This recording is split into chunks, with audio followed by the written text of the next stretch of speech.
Well, hello there. Welcome or welcome back. My name is Julie and I am on a health journey, and specifically right now and for the foreseeable future, a digestive health journey. I had my colonoscopy, you guys know that, and it didn't give us all the answers that we had hoped to have. Did it rule out some things? Yes, it did, and that's wonderful. We have ruled out, unless any biopsies come back with anything weird, which here's hoping not, right? They did do biopsies, but I don't know when I'll get the results. But for now, looking on the positive side, trying to be more positive than I was the other day, no tumors, no polyps. So unless the biopsies say otherwise, no cancer. It looks like ulcerative colitis was also ruled out. But the thing is, we still have the inflammation. I did get some more results back from some of the other tests that we did, the stool samples, the blood. And the one thing that is still going on is the inflammation. That's still quite an issue, and that is what we now need to get to the bottom of. So we're working on that. I'm going to continue with my supplements like, turmeric and cinnamon and things like that. I will show you in a later video, maybe tomorrow, all of the supplements that I am taking. And yes, my doctors are aware of what supplements I'm taking. The antibiotics that you've all given me a hard time about, with good reason, they're actually, it's azithromycin, which is actually the second most recommended antibiotic for IBS. So I didn't just grab any old thing. I actually did a bunch of research. I should have mentioned that in the other video, but that's what I'm on. It's called a Z-Pack. It's a total of 6 pills, I think 6. Anyway, we'll see how that goes.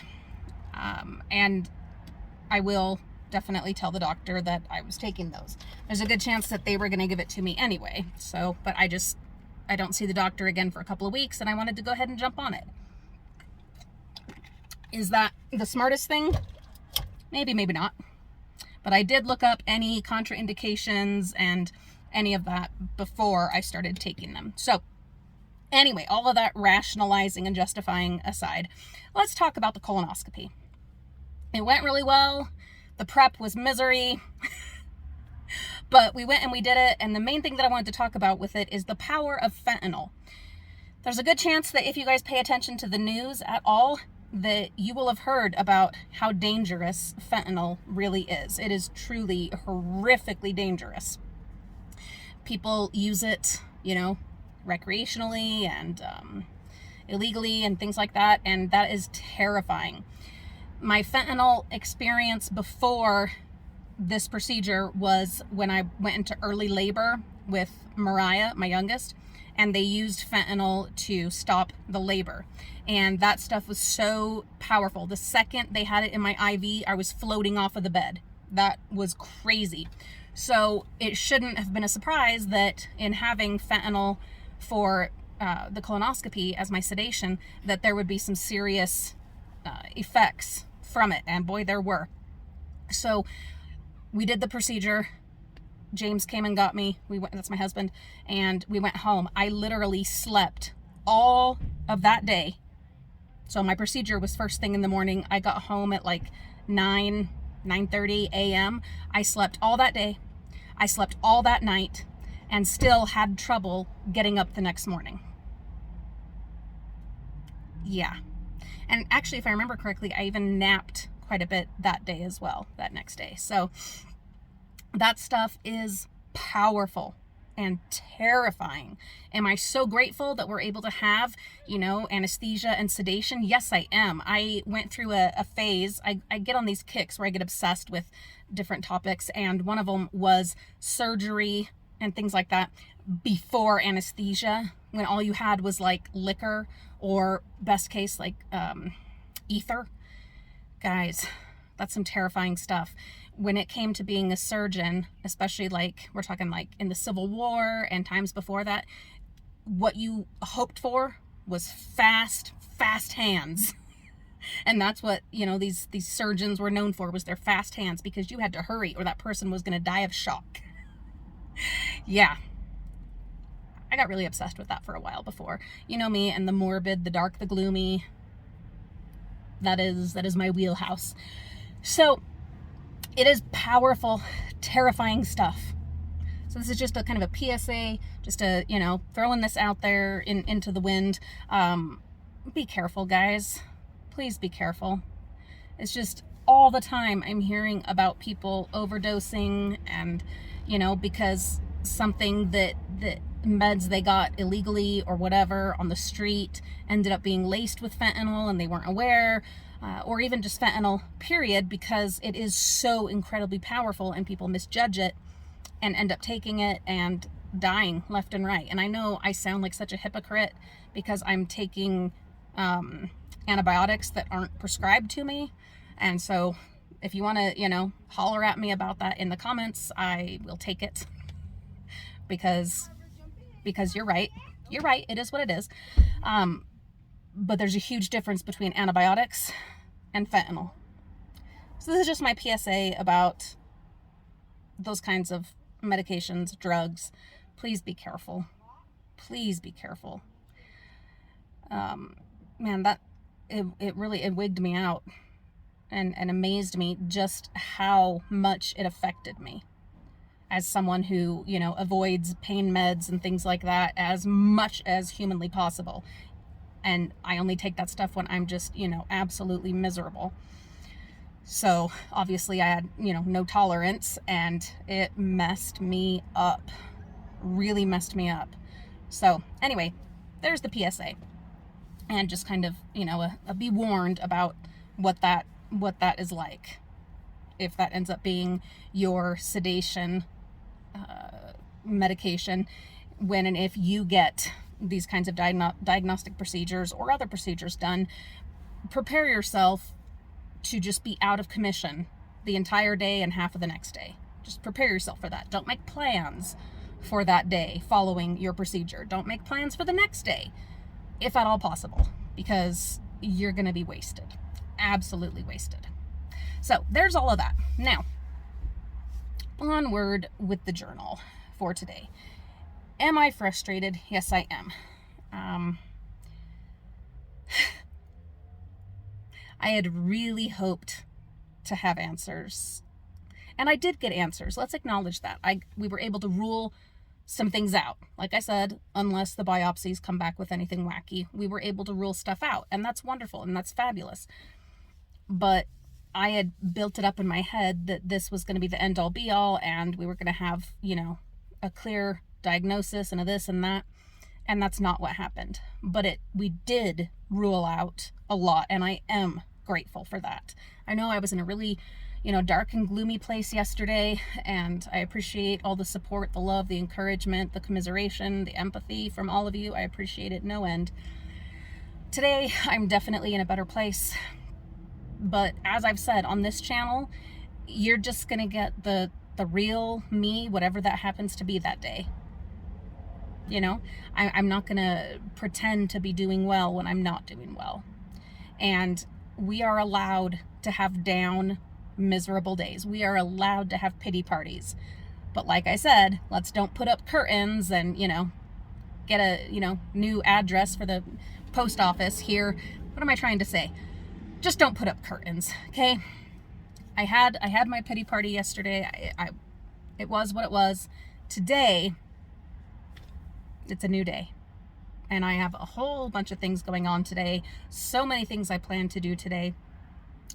Lots of garden things I want to do, and videos I want to make for the other channels and for this channel. I have some really fun stuff coming up. I have a whole list of videos that I'm working on or need to start working on, and I might even do some scripting.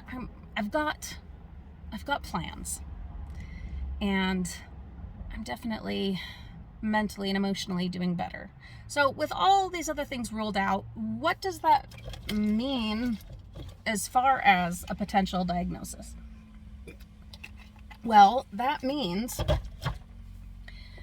there's a really good chance that it's severe IBS.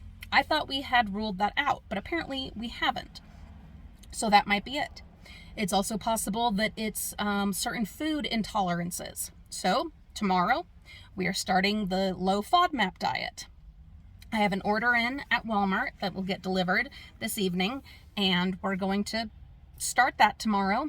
I'm going to have a very minimal diet for like 3 days, having just like 3 different kinds of food, like chicken, hard cheese, and broccoli or green beans. Gonna like 2 or 3 days of just those foods that are low FODMAP, and see how that goes. What does that do in my guts? I'll be taking a fiber supplement and a multivitamin, and we're gonna see how my body responds as far as, you know, the shit in my guts out and the horrible cramping and stuff. I'm still on the Bentyl. That stuff's amazing. I'm doing my best to stay away from the tramadol, the Flexeril, and the gabapentin because I have things I want to do. I don't need to be all okay. But we're gonna try that. 3 days, 3-4 types of food, or just foods. And will that be boring? Yep. But this is the path to trying to figure this out. This is me being proactive, trying, you know, things that I can do on my own that don't require more tests, more procedures. That was a huge part of this whole drama and of me feeling so down, is recalling my previous experience when they were figuring out what was wrong with me like 6 years ago, that ended up being a rotten gallbladder I had taken out. But I had so many tests done, poked and prodded inside and outside, and it was horrible. It was so horrible. That was awful.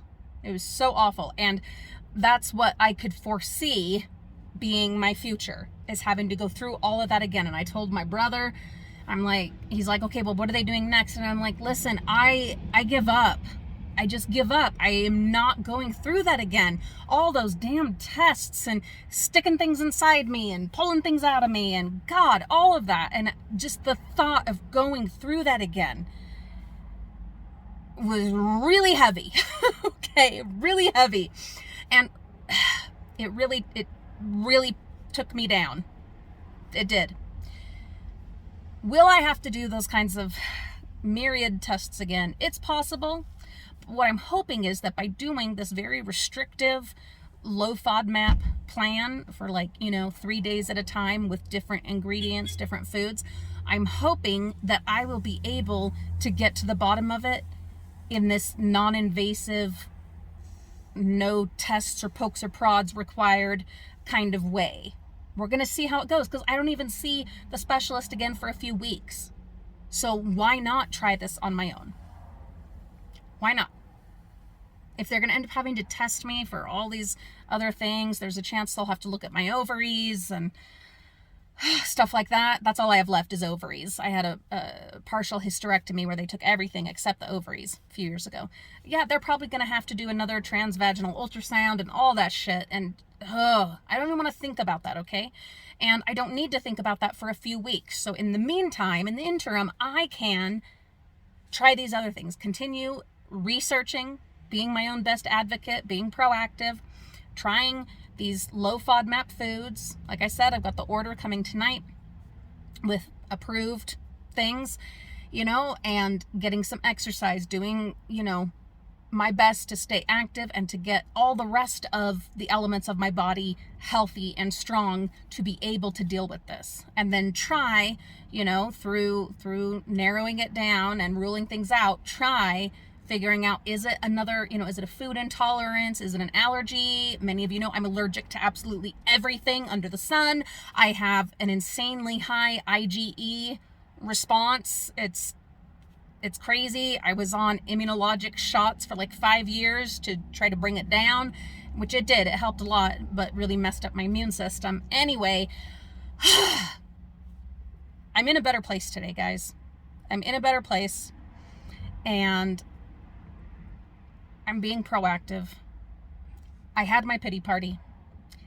Now I have a new day, a lot of plans, things I'm going to do, things I'm going to try.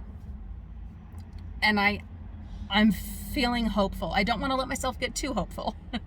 But I admit I have put a lot of stock into this low FODMAP thing. I really have. I've put a lot of stock into it mentally and emotionally. I'm really, really hoping that this can make a difference. So thank you for loving me, being patient with me, supportive and kind. And I appreciate it so much. And I wish you all a beautiful day. I will be in touch tomorrow. This has been today's journal. I have been Julie. You have been wonderful. We'll see you all very soon.